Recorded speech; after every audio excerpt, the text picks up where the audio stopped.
Oh, take a drink. You're going to need it, Jake, because Tampa Jake is dead. Welcome to the Loud Sports Podcast. I'm Paul Rubidoux with Jake Williams. Fire Kevin Cash. And Brandon Plecker. Go Dodgers. Dodger Brandon. How you feeling right now? Pretty good. Pretty good. Pretty good. They finally won. Finally won. I had Dodgers in 5. A little disappointed. But he's going to keep that up. Jake's got a sign here for the entirety of our baseball segment.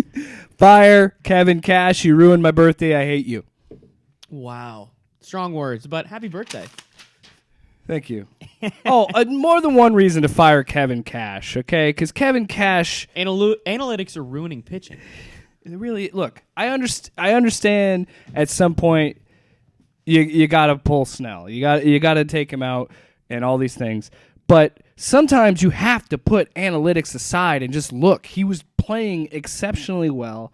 The Dodgers didn't hit or didn't get runs until after they took him out. And it was 1 out, 1 on in the 6th. And then what happens? 3 runs by the Dodgers, and you lose again at your... And the reason I'm upset is because of his terrible managing where they almost blew that series against the Astros.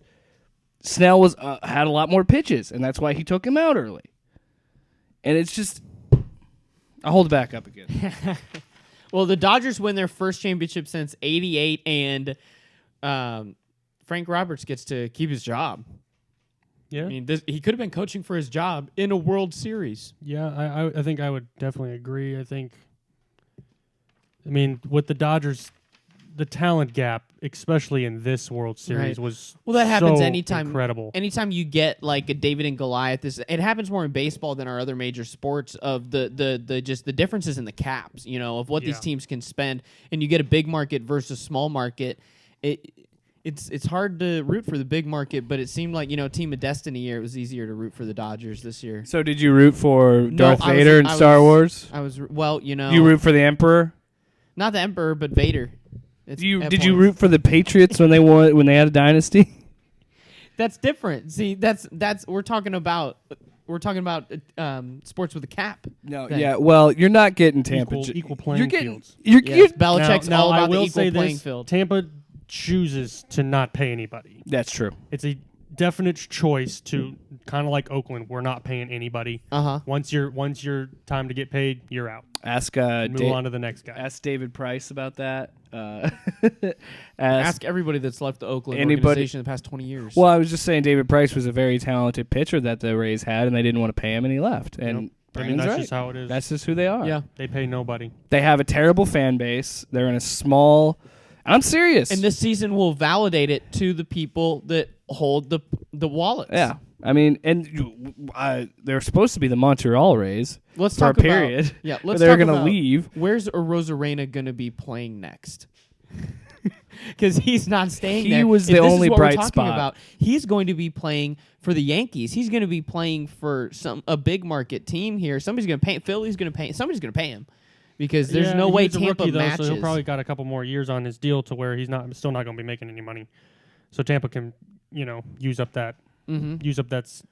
So, but skill. Do they use it to build around him, or do they just keep doing the let's draft and build these guys until we cut them loose if we need to? I don't see Tampa changing what they do. I mean, Tampa's been even more successful than Oakland. I mean, Oakland's been pretty damn good in the last 5 years, but at least Tampa's been more successful at the same game. I don't see them changing that. At least Tampa has made the postseason a few times. Tampa has gotten lucky that Tampa's lost 2 World Pittsburgh Series. is the most incompetent franchise I've ever seen, and gave them the two Glass now, who's probably their the second best pitcher, if not their best pitcher, and Austin Meadows, who both guys were 2 of the best prospects for Chris Archer, who isn't playing anymore because he's hurt all the time. Also, I'll go more into Kevin Cash too later because he's one of my frauds. Runner-up fraud, Charlie Morton, Mr. Game 7. They didn't play Game 7. I know he didn't play Game 7 in this series, but in the World Series when he did play, he gave up 5 runs. The guy who's supposed to be this elite pitcher, and he gave up 5 runs. Now, I get it. Again, the Dodgers are the better team, and you're right, there was a talent gap there, but Game 4 was the peak. I kind of had a feeling. I had two feelings about it. I was like, either this is going to be what gets them and wins the series, gets them to Game 7, or this is going to be their peak for Tampa. And Game 4's ending was the peak. That was it. That was all their baseball luck. They used it all on that one game, and it is what it is. I think that Tampa Jake is not dead because Tom Brady is still a chef in Tampa. He's cooking with that offense. And Gronk's coming along. It was the Raiders. Yeah, and we got the Giants this week, and we'll beat them by 25. I don't care. All right, we'll get there.